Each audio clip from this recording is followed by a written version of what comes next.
Hello and welcome to Dialogues on India's Quest. In this program, we look at India's sacred heritage, its meaning, significance and relevance to contemporary India.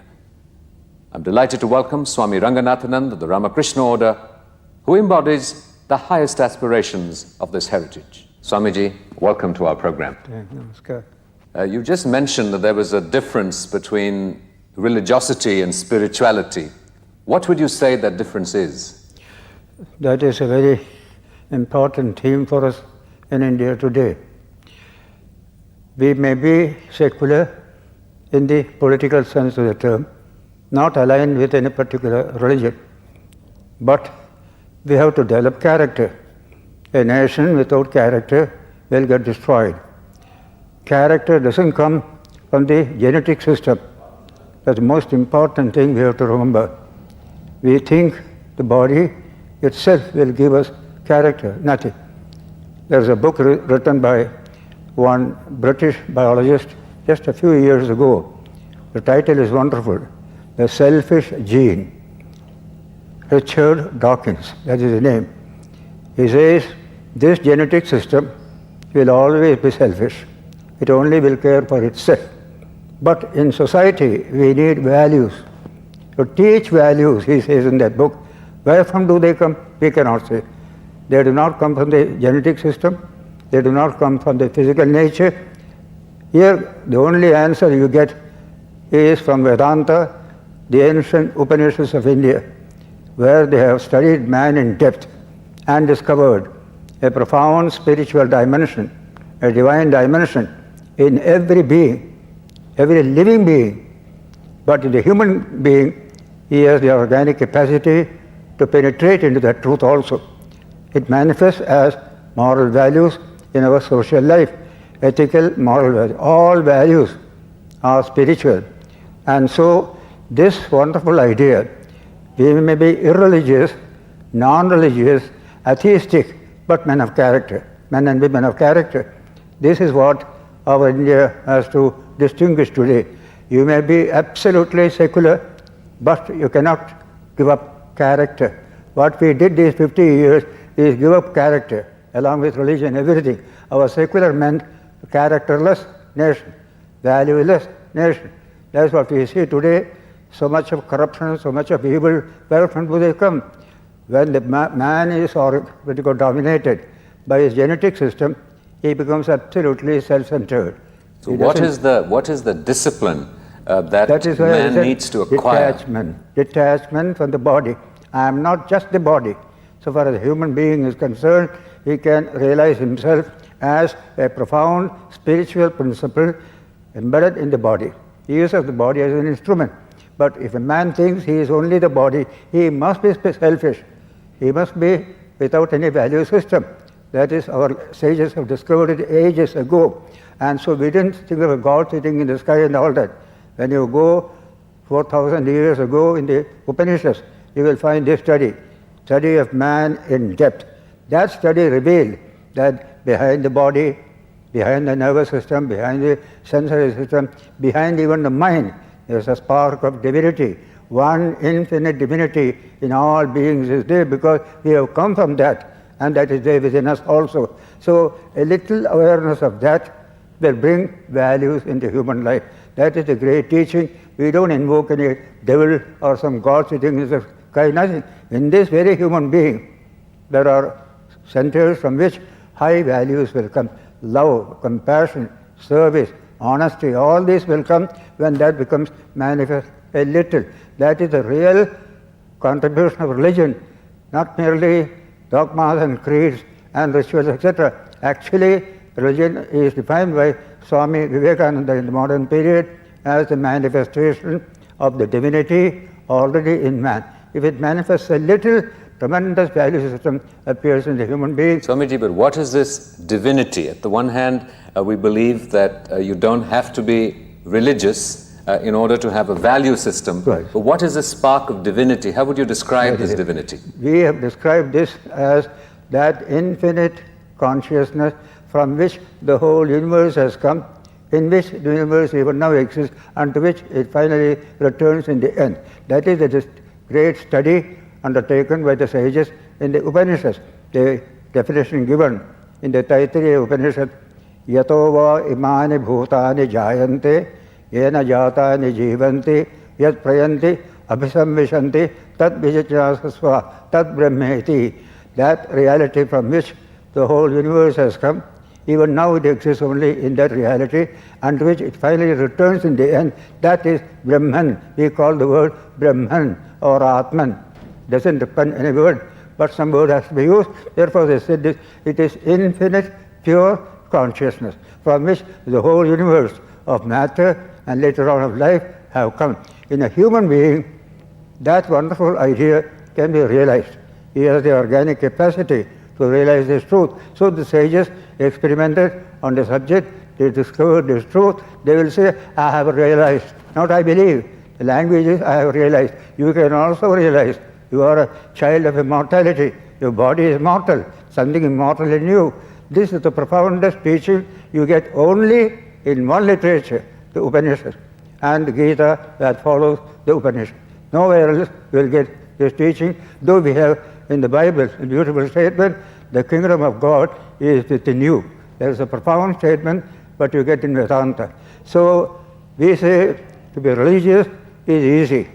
You put on a mark on your forehead, you become religious, or put on a cross in your neck, you become religious. Similarly in Islam also something is there, but you remain what you are. You have not grown, you have not expanded. The greatest subject is how to expand beyond this genetic system. The word is vikasa in Sanskrit, atma vikasa. Beyond the genetic system, you expand, feel your oneness with this person, that person, this person. With you, that consciousness only, you can develop values, love people, serve people, we feel one with all. That kind of thing will come. What is the technique that one uses to develop this state of consciousness where you feel this unity amongst all things? Beginning with spirit of service. Service comes from a little spirituality within you.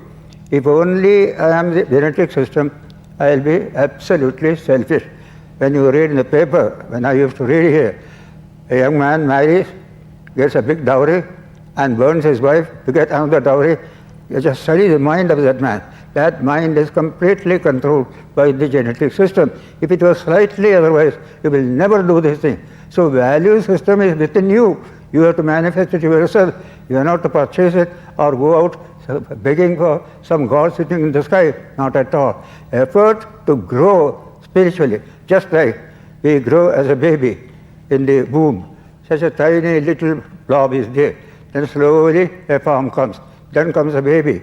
Then baby grows into a conscious person. Then intellectual development. All this going on. Continue that development. You will come to this realization as well, because it is within you. That is the profound teaching of the Upanishads. We call it Vedanta. No particular religion or caste system, nothing is there. Pure scientific study of man in depth. That is what brings you the sense of values. And such a person is wonderful, full of love and compassion, never be narrow, selfish, and violent. Today all these are there.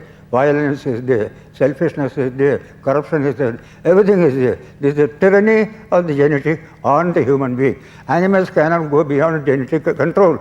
The human being has evolved this cerebral system, power to think, power to detach, power to feel, I am somebody, I am somebody. The self-awareness has come. Today's neurology refers to this matter.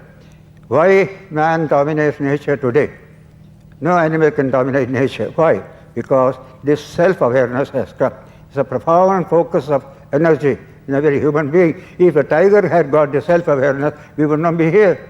The tiger will eat us all up. That's what that neurology said. So here is a wonderful focus, but we must know what you know as your eye is a very limited thing. You must see its real depth, just like a rock.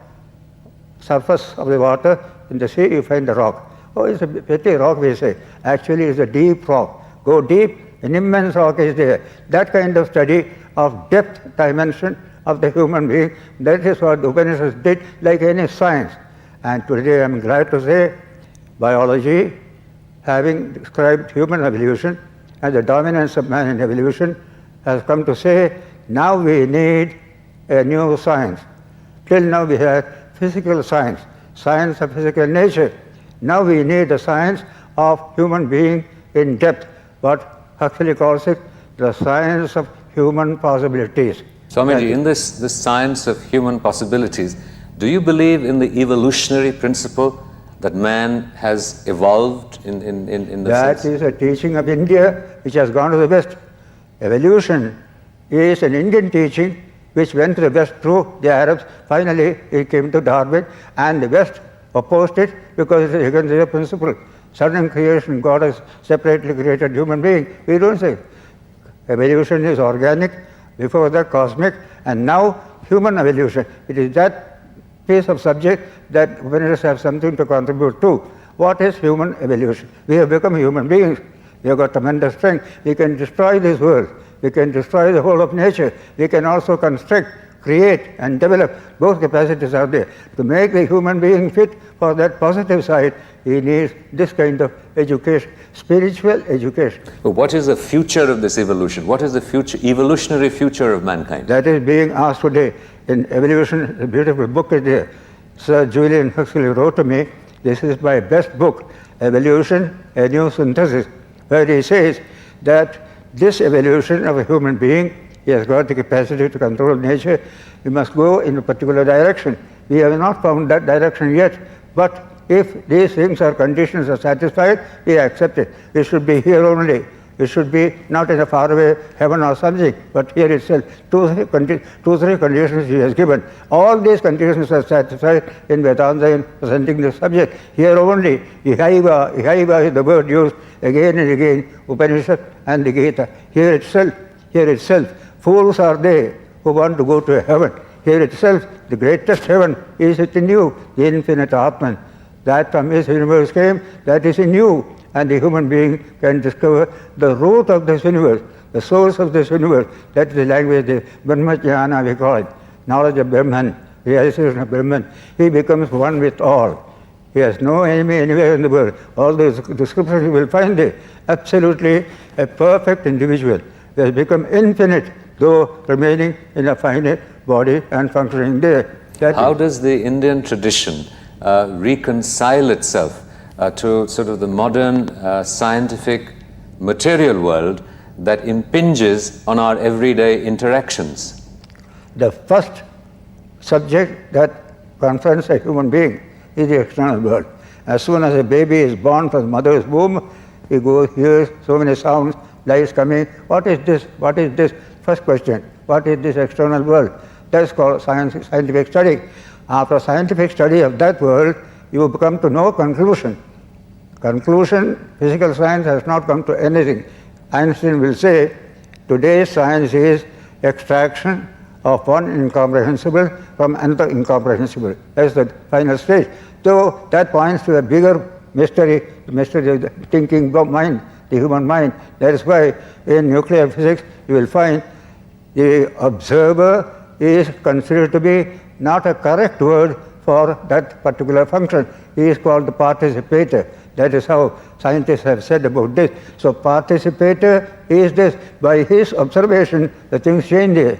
Therefore, he is called participator. That is self. So the finger points out in the beginning. Then finally, he points out, what is my nature? What is this thing called observer?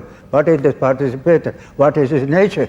That is a profound study which I call science of human possibilities, and nowhere else it has been studied except in this country, in the Upanishads and things following those Upanishads. Nowhere else, absolutely not. Swamiji, this idea of observer as participant, very often the participant is a victim of modern scientific developments. For example, we become victims of pollution, we become victims of noise, we become victims of processes, the impersonal processes of modern technology. Where does the evolutionary principle for human beings, how does it cope with an intrusive external world over which we have no control frequently? When we deal with the external world, when we develop technology to control and manipulate the world outside, what do we get? Comfort, pleasure. Creature comforts you get, nothing more. It cannot give you peace of mind, it cannot give you a sense of fulfillment, nothing. But you go turn to the human being, what is in me? What is my nature? Let me understand. Many scientists are in search of that.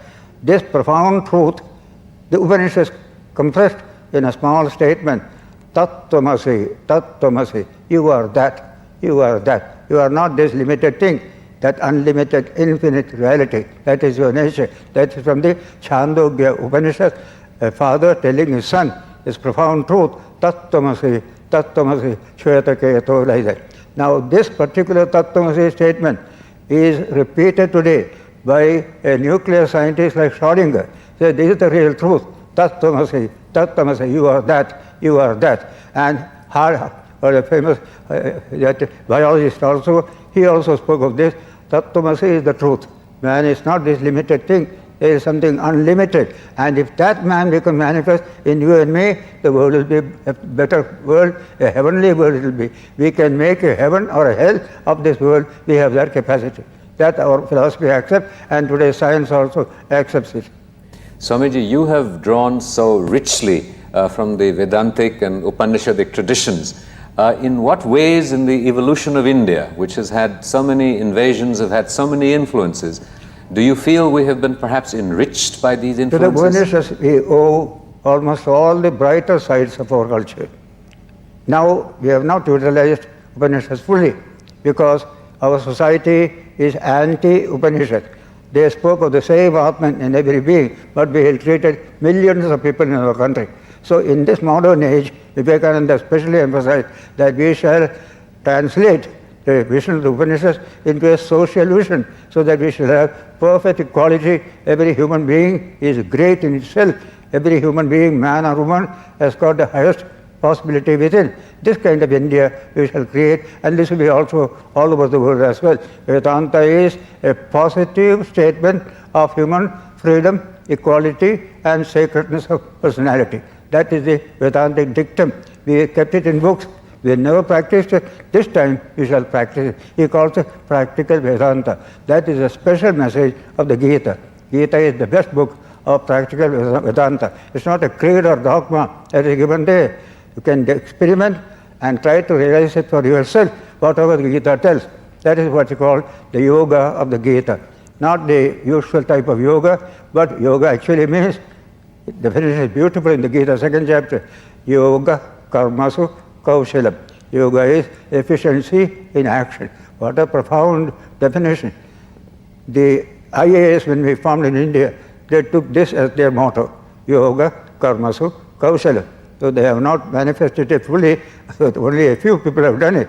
So what is this efficiency? Only one type of efficiency is described in modern Western thought. Practical efficiency, productive efficiency, agriculture, industry, produce more, that's true. But one aspect is neglected. What about the human being himself? Is he becoming better? Is he becoming richer as a result of work? So Gita says, if you combine two types of efficiency, you will have yoga. One is productive efficiency, the other is personality efficiency. I also must become better and better and better. After a whole, say, 50 years of labor in the government, I retire. I become a minus quantity. That should not be. I feel that work has made me richer. That second one is very important as far as man is concerned. Otherwise, he will become just a machine. Take a machine and throw it in a scrap heap. That's what we do in human being now. That Gita teaching will change it.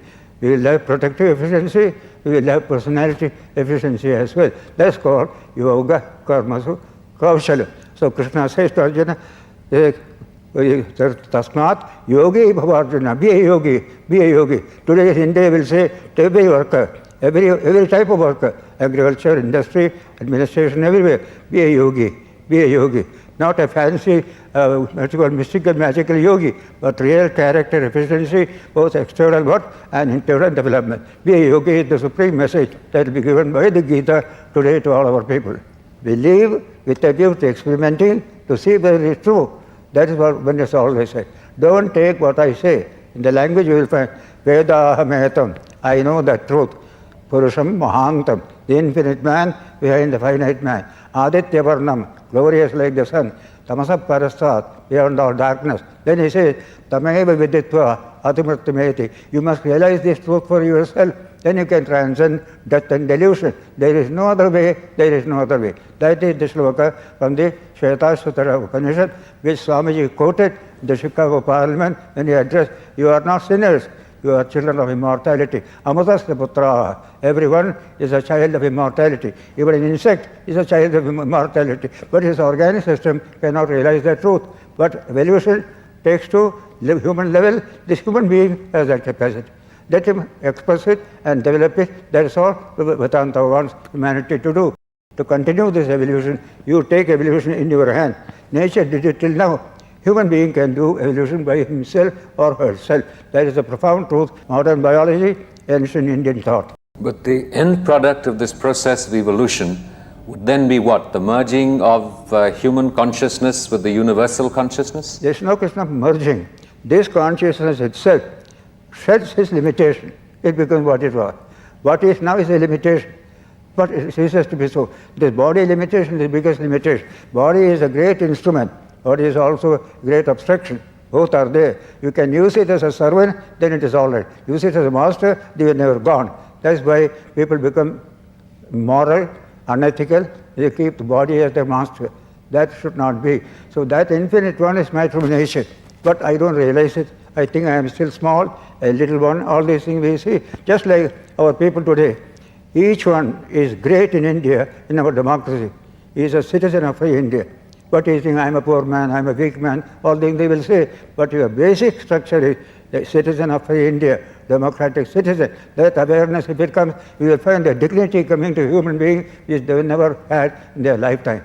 This kind of thing, both in political language and spiritual language, it is the same. Human dignity, human equality. Everybody has only one vote. Nobody has two votes. Even the president also only one vote. That's called equality, absolute equality. That is democracy, Vedantic democracy. Would you say that Sri Ramakrishna and Swami Vivekananda represented two facets of this quest? Ramakrishna realized all the profound utterances of the Upanishads which they had realized at that time. In this modern age, he lived. In fact, according to Romarola, his life of Ramakrishna, he said, Ramakrishna is the consummation of the 2000 years spiritual life of 300 billion people. That is his estimate, perfectly true. He just lived in his life everything and left to Narendra, Vivekananda. He himself made him the instrument. Carry this out.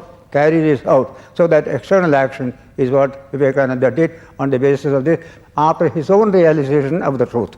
That is what happened. Would you say that this sort of feeling that, or the conviction that the truth and India's heritage derives almost exclusively from the Upanishads and the Vedanta has been somewhat abused, and so we now have a form of Hindu fundamentalism? It can never be fundamentalism. Absolute freedom. Where is fundamentalism? Vedanta means absolute freedom. You have freedom to do, to think, to act. That's what Vedanta is. Fundamentalism, in the correct English word, correctly correct. Fundamental means the most important part. That way is correct, but not what is usually understood by the fundamentalism, means going back to untouchability, going to caste system. That is called fundamentalism. That is not there today. Nowhere in India there is a desire to go back to that kind of a decadent period, what we lived in, that nobody wants.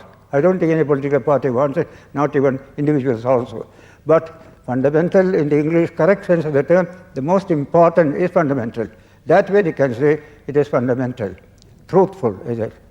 Yeah. But when that conviction to truth, or that insight of truth, is perceived as being an exclusive insight, it cannot be exclusive at all. It is individually, everybody has to do it oneself. Nobody else can do it for somebody else. Just like Shankaracharya said, if you eat yourself, if you take medicine yourself, you will get rid of your disease. And now the doctor taking food or taking medicine. So in this matter, I have to do it myself. He has to do it himself. Everybody has to do it himself. That is the idea. There is nothing like imposing. Everybody is free. If I don't want to proceed further, don't want. Just like a student doesn't want to go beyond class 4. It's up to him. We want him to go, but he doesn't go. He remains at a lower level. He remains, what can you do? That kind of thing. But what is the relationship of this philosophy to other techniques and practices for insight and to be a good human being. And in different religions, each one of them believes that human beings don't want suffering and they want happiness, and offers a different worldview frequently to arrive at that. The beauty of this philosophy is this: it takes man where he finds him and tells him there is something higher, something higher. So in Bengali they say, "Ege jao, ege jao, aage badho, aage badho, aage badho." Just like a child, he takes a toy. You give toys to child. The child plays with toy. After some time, I want books. I want books. I don't want toys. That's called growth. This kind of growth must continue beyond this mere intellectual development. That's called spiritual development. Intellectual development doesn't make for spiritual development as it is. Intellectual people can be most unspiritual, most without value system. Today we can see highly intellectual people going down for little 100 rupees bribe. It can be purchased. So intellectual development is not enough. Something more is there. That is what called human development for all. Everybody is eligible for it. It is your birthright. You don't have to borrow from anybody. It's your own right it is. That's it. Pure Vedantic, democratic attitude you get in this. Swamiji, you had initially earlier spoken about India's secular structure. And what I've been sort of struggling to understand is the role of different religions simultaneously being practiced within this larger secular structure, right. And some religions feeling that their techniques or processes are superior to the others. That is a sense of conflict. Anybody can feel mine is superior, that is superior. Don't do that. Keep it to yourself. But so far as darshan is concerned, everybody is free to bring out the best out of his own religion, out of her own religion. We don't trust anything on anybody. The state is secular. It is absolutely secular. There is no question at all. But it is not unspiritual. Then values will not be there. Spirituality alone can bring you value in your system, but it is not connected with this religion, that religion. Every religion has value system, though it is very often restricted to the particular religion. Nobody else can receive that value. But our country says values must bring out from your own religion if you can, otherwise bring it from any other source, but value system is essential. Without honesty, you can't have a government. Without honesty, without a society, without integration between man and man, you can't make a society. It will be just a crowd only. What makes a crowd into a society is some integrating principle. We call it dharma. A value system is called dharma in the pure sense, as you find in the Mahabharata. In the Karna Parva, Sri Krishna himself is defining dharma. Dharanat dharma ityaho. Dharmo dharayate prajaha. Because it holds together human beings in a society, because it integrates man with man in society, therefore it is called dharma. That is what is needed to make a society. A crowd becomes a society when there is an integrating principle. That must come from within each individual. You cannot purchase in the market, you cannot get it from the parliament by law and regulation. No, it must be a growth from within. From the physical to the spiritual. That growth is most essential for India, England, America, everywhere. No country can do without this integrating principle coming out from within oneself, not through law and regulation. But if you develop that spiritual thing within, it's nothing to do with magic, mystic, nothing. Pure human growth. One dimension you grow, baby's weight you take, 7 pounds at birth. Then 20, 30, 100, 200, beyond that, no physical growth is worthwhile. Intellectual growth, you don't commit to memory the whole dictionary. You just intelligence you develop and understand what is there. That's called intellectual growth. There's a limit. But spiritual growth is unlimited. You feel your oneness with the whole world. What a wonderful development. An individual, yet universal in outlook, universal in sympathy. That is the type of Buddha. What is Buddha? The end of human evolution is Buddha, infinite compassion. What a wonderful idea. A Jesus in infinite compassion. That is called evolution of man at the real spiritual level. Physical level we have come. That is why today's biology tells you organic evolution has no meaning when nature evolved the human being. Now only evolution, moral, spiritual, other evolution. They don't know what it is, because from their study they cannot get it. It's a higher level. That's what India did. What is the next evolution of man? That is spiritual. How moral values, ethical values, feeling oneness, sarve jana sukhino bhavantu is language in Sanskrit, that people all over the world be happy. We always told like this in the past ages in India. We never thought of one particular group, one particular section here, but humanity as humanity. Let them all be happy. Even the animals, we say, let them be happy, let them be happy. That understanding of oneness becomes possible because you realize beyond this limited body, something unlimited in yourself. That is the Atman, that is Atmajnana. We call it Adhyatma Vidya, science of man and the Atman, science of spirituality. It's called Adhyatma Vidya. Vidya is a word for science in Sanskrit. Two Vidyas, Aparavidya, Paravidya. Aparavidya, ordinary knowledge, that is physical science, and all connected with physical science. The other is Paravidya, spirit of the realization of the imperishable reality behind the perishable world. That reality is called spiritual, infinite consciousness. And a man like Schrödinger, great nuclear scientist, he says consciousness is a singular, it is just no plural. It is a singular which can never have a plural. That is pure consciousness. That one is in you, in me, in all. That awareness makes you feel one with all. Is to Gita puts it in a simple language, I am the thread that runs through all the pearls in a garland. What a beautiful idea of the divine. That is the idea is Vedanta upholds, by which I, remaining a limited individual, my sympathies go round the world, covering everybody. Limited, unlimited, both are there. Physically limited, spiritually unlimited. Swamiji, in describing the evolution, in a sense, of India over the millennia, you have said that India has moved from different stages. You have tamas, you have rajas, you have sattva. Could you explain what you mean by that? For the last 1,000 years, our society can be described as tamasic. No energy, no activity, except eating, drinking, and personal, that's all.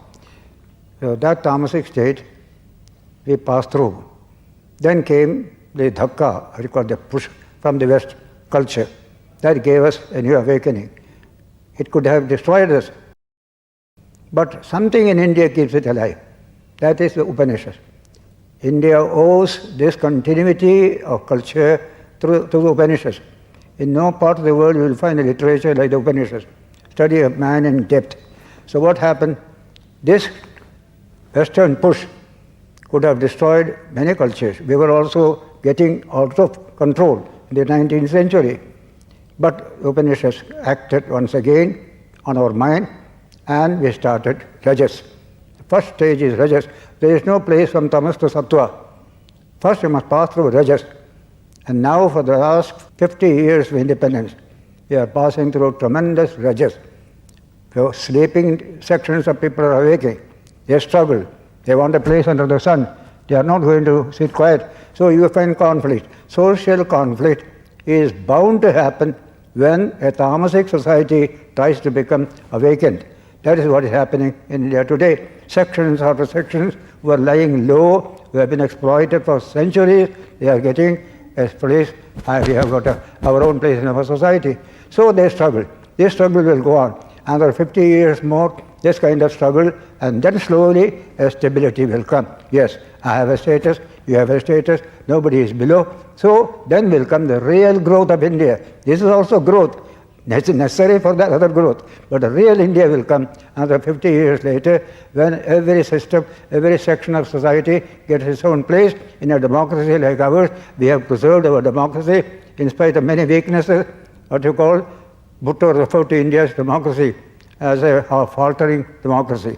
We are a faltering democracy, but it is still democracy. Therefore, if we can continue like this, some time will come, people have got their status, every group, every untouchable, lower level, Dalit, all these things, all will come up. Then will come the real growth of India. And then our impact upon the rest of the world will be tremendous. Generally, when a nation expands, just like Greece, when they united all the states and became Grecian state by Alexander's father, it expanded. How? Military. All Western expansion, even Chinese expansion, has been military primarily. But India's expansion has been ideological. our ideas spread all over the world.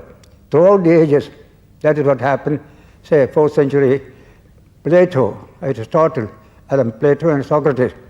One British writer has written a book, The Message of Plato, and he says there, you can't understand Plato and Socrates without understanding the Upanishads. Upanishads influenced tremendously when Socrates is drinking poison. One scene is described there. Crito, one of his friends, said, Socrates, how shall we bury you? Socrates smiled. He said, you want to bury me? You mean the body. After the body, do with it as you do with other people. I am not the body. That teaching about Upanishads said, I am the Atman and the pure self, birthless, deathless, that is the Atman. That knowledge is never found in Greek. That's why he had to die. He learned something which is beyond Greek political thinking. So he had to die. Suppose he was in India, he would have been honored, would have been worshipped. Same thing in Jesus. Such a great soul, he had to die. Why? They couldn't digest this higher spiritual thought. In India, nobody dies. Vivekananda, in the modern period, criticized the Hindu religion, our social practices, more virulently than any foreign missionary. But we have honored him, we worshipped him. That is India. The spiritual aspect, we know how to recognize, how to really appreciate, and also try to follow as best as we can. That is one thing that has to be kept in view. India has passed through so many stages, sometimes very low. Then some great teacher, Buddha comes, Shankaracharya comes like that, a new awakening comes. This happened in the modern period. We were on the brink of disaster, but out of that we have become stronger, still stronger than what we were before. Vivekananda predicted modern India will develop in such a way far superior to what it has done earlier ages.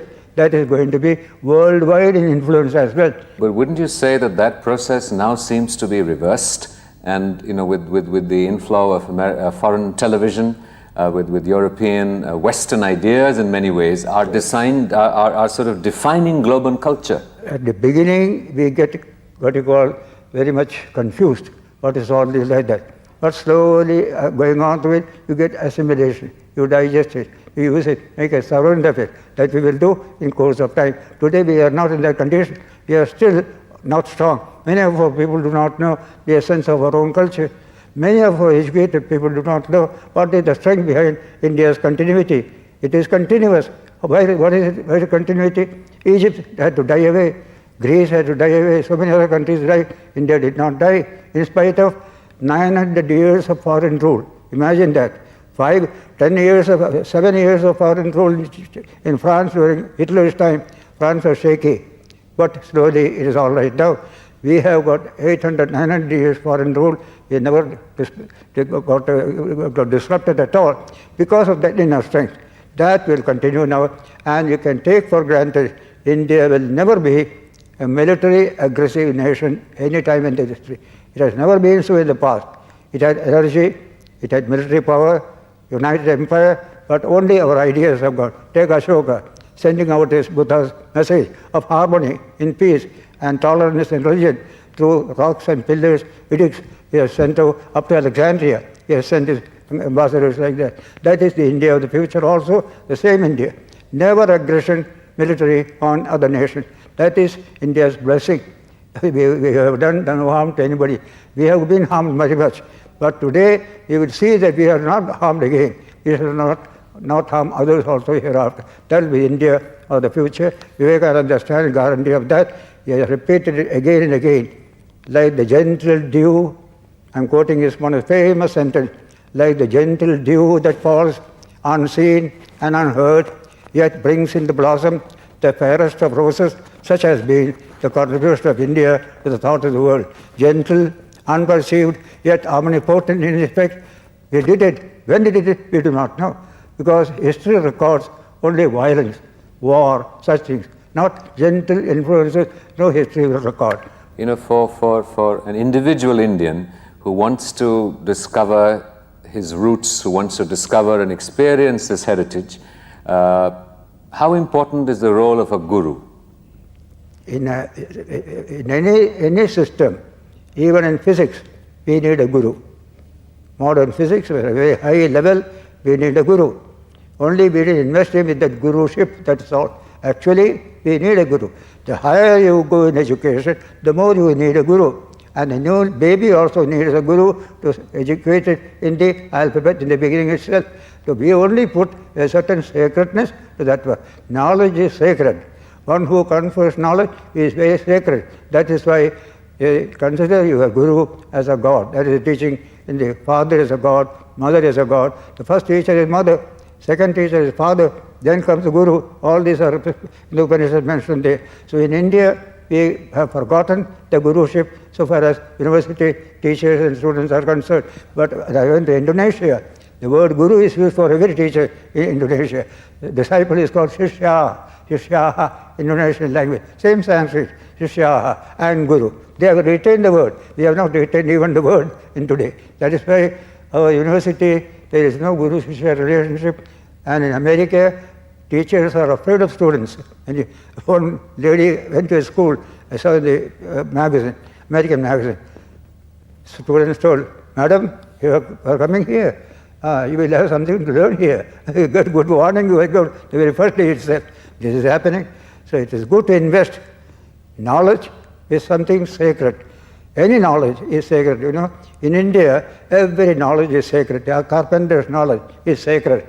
Saraswati Puja Day, all these things are put before Saraswati.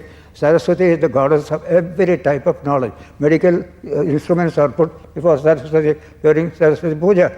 That sacredness of knowledge has gone away in today's secular thinking. That must return again. Knowledge is really sacred. What is animals have no knowledge, only genetic, what you call imprints are there. But a human being is to learn from somebody, he gives you, and you feel better. You feel richer. We say in Sanskrit, Vidya Dhanam Sarvadhana Pradhanam. Knowledge wealth is the supreme wealth among all the wealth. Is the language of Sanskrit. That, when it comes, Guru also will come. Reverence to the Guru can come only when you understand the significance of the Guru-Shishya relationship. That will come once again. I wish our education, say university, no silence, you go to a college, no silence, all noise. How can there be knowledge without silence? I go to colleges, you go by, always noise, noise, noise. No silence at all. The higher knowledge cannot come without some silence. So these are all the things which we have to undergo change to better. It is not fundamentalism. It is going to fundamentals of human life. What does this sort of shishya, the student in the university, who wants to experience, who wants to study and learn of this heritage, in the absence of access to a guru, what does this young person do? The teacher who teaches in a college is to be treated as a guru. And he must deserve it also. He doesn't deserve today. Teacher also doesn't deserve any kind of honor like a guru. But students do need that. So both must change. The guru must be fit to be a guru. Then the student will respect. And one thing I can say, if there is a good teacher, people do respect him like a guru. Swamiji, you have been a Swami and you have been a monk for more than 65 years. Have you ever regretted being a monk? That maybe that there were other things that you might have been able to do? Do you ever feel inhibited by the fact of being a monk? I respect every householder as a monk. I respect every householder. And my latest book was a lecture in Chapra in Hindi on Grihastha Dharma. There I have shown the greatness of the Grihastha with one shloka from the Manusmriti, wonderful shloka. Our Grihasthas had lost their self-respect in India for some centuries. That must go. They must realize their new status through understanding the old idea and the new idea. What are the new ideas? We are citizens of India. You are not a mere Grihastha. You are on your shoulder, the whole of India remains. Democratic India. That makes you taller. The other is, you support the whole society. The brahmachari student, Vanaprastha retired man, sannyasi renounced man, none of them earns money. Only one Grihastha earns money. He maintains all the three. Therefore he is great, says Manusmriti. Yatmas, Yasmat, Trayopya Ashramino, three ashramas. Dhanena, Jnanena, Annena, Channahan. Through knowledge and through anna, food, you are supporting. Grihasthenaiva tharyante. Grihastha alone takes responsibility for it. Tasmat Jyeshtashrami Grihi. Therefore, Grihi is Jyeshtashrama. See what a beautiful expression. Our Grihasthas have forgotten this status. It must return once again. They are citizens and Grihasthas. They are only within the little Griha. No, you must go across the neighbor, the other person. Today, Panchayat Raj will help them to develop a kind of national attitude, human attitude, not merely a little I and mine attitude. That is what the Grihasthas usually did. They don't care what happens to the other man. I am only caring only for myself. That Grihastha has to die. A new Grihastha must come with this broader vision as a citizen of democratic India and as a friend of a neighbor. This kind of thing will transform the Indian situation. This is what we want. The human situation in India must be healthy, progressive. That will come only through this. Then our democracy will be truly a democracy. Every Grihastha is great that way. But Swamiji, isn't sort of this commitment to being a good citizen of India breeds a kind of nationalism that creates conflict? No, not at all. One beautiful thing, without being a national, you can't become international. Otherwise, you will be merely a very flimsy type of person. You have some root in it, you have here, in the soil, here, you expand only. You don't become rootless and become international, no. So, a good Indian will become also a good international, what you call, figure.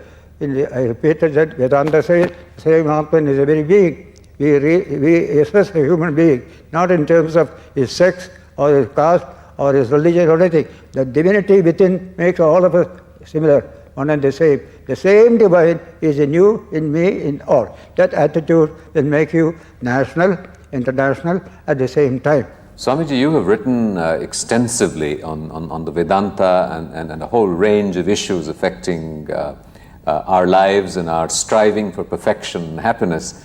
In recent years, one of your areas of special interest has been looking at science and spirituality and science and values. And I have here a book with me called Science and Human Values. And you quote here, to quote you, it says, physical science is neutral. It does not give any kind of value judgments. Surely with the rapid acceleration of the impact of science in our lives, doesn't that inevitably lead to a diminishing of values that people like you promote? In physical science, when you use the word science, I put the word adjective, physical science, because there is the moral science, spiritual science. Today many people accept it. So physical science is the correct word. It's not exhausting all science thereby. Today we are asking, scientists themselves asking, in the beginning we give up all kind of attachment and all value systems, everything, so that we could be objective. Now they say, value system cannot be removed. We need it. But we can't provide it. Science cannot provide it. Matter cannot provide it. It must come from some other source. There I told about Vedanta alone understands the source from which all values come. They do not come from the sky. They do not come from any god or devil. It comes from within yourself. The depth dimension of the human system is divine. This is the supreme teaching by experience of the sages of the Upanishads, and later on Gita also, Buddha's teaching also the same. So today even a scientist wants values to come in. We may not have it for physical science, but values are needed. Without that, human life will become absolutely a meaningless thing. So they search for values. Spirituality comes from that. Being spiritual is being value-oriented. All values are spiritual. Love, compassion, service, they are all spiritual. Nothing physical, nothing material. This is the nature, nothing genetic. Biology itself will say they are not genetic. So we need it. So we are turned now to the concept of values. All over the world, there is erosion of values. All over the world. America, England, so whole Russia, full of erosion of values. China, just now we saw in the paper, erosion of values. But without values, society cannot go on well. So the great search for values will bring them to this great subject, science and spirituality. Be spiritual, and values will come naturally. Be spiritual, that is your nature, the deeper dimension. permanent, eternal dimension, manifested, values will come. It is a very simple matter. You are not to beg and borrow from anybody. It is your own nature. That is a wonderful idea. The more we preach it, the more we shall find a more happy, peaceful world developing around us. As it is, there is violence, increase of violence everywhere, civil violence and external violence, all these are going on. So it is a world problem and not merely national problem. So how to become peaceful, how to love each other in a family. Say for example, husband and wife, love. Today's biology gives us a little insight into this subject. The raw individual, controlled by the genetic system, can never live at peace with another person. But if that detachment comes from the genetic system, some expansion, what you call vikasa, comes, then you can live peacefully. Two words are used by Sir Julian Huxley, the great biologist, to represent this idea. One is called the individual, the other is called the person. So usually we use this interchangeably in our talk, but now a precise meaning is given. Those who are controlled by the genetic system, they are called individuals. Those who have detached from the physical system and expanded a little, that is called a person. That person can always live at peace with each other. Personality of the wife, personality of the husband will make them very peaceful. Individuality of either one of them or both of them will make for constant conflict and trouble. That is because the genetic system is selfish. Here is a beautiful idea. Sri Ramakrishna puts it in a wonderful language. There are two types of I in a human being, what he calls self. One is called unripe I, kacha ami. The other is called ripe I, paka ami. Paka ami is personality, kacha ami is individuality. So two individuals will constantly quarrel. Swami, to become this paka ami, how important are specific practices and techniques like meditation? These are all very good with objective clearly in view. As a means, they are wonderful. Meditation, as well as reading great books, great holy books, these are all very important. Once you set your goal, then these things are helpful to you, very important. More than that, the spirit of service, try to help people. What can I do for you? I am a clerk sitting in the office, secretariat, somebody comes from a village, what can I do for you? If I ask, I am a person, I become person, no more individual. That is not happening in India. As 71 years as being a monk, committed to the service of the community in the spirit of Sri Ramakrishna and Swami Vivekananda, what aspirations do you now have for yourself? You have served the community for so long through your intellect, through the institutions you have created, through the things that you have done for people. What aspirations do you have for yourself now? My two aspirations are there. I must remain steady and grow in the same line. But the other is my country and the world outside and also be very happy and cheerful and more peaceful. People must learn to live in peace with each other. I will be very happy when such things happen, and I work for it as far as I can. How to make the world Sarve Jana Sukhino Bhavantu is a Sanskrit prayer. May all beings be happy. That is Sarve Bhavantu Sukhina. Sarve Santu Niramayaha. Sarve Bhadrani Vashyantu. Ma Kaschit Dukkabhak Bhavet. These are very traditional words coming from ancient times in Sanskrit. Sarve Bhavantu Sukhinaha. Let all people be happy. Sarve Santu Niramayaha. Let all people be free from various ailments, physical or mental. Sarve Bhadrani Vashyantu. Let all people experience what is auspicious and what is good. Ma kaschit dukkabha bhave. Let none become subject to any kind of sorrow or misery. This is the universal prayer in Sanskrit coming from ancient times. That is a beautiful idea. All the world will be able to live in this light. Then there will be peace throughout the world. This human being can become an instrument of peace for the whole world. That is India's vision of a peaceful world. Thank you very much, Swamiji. It's been a great blessing.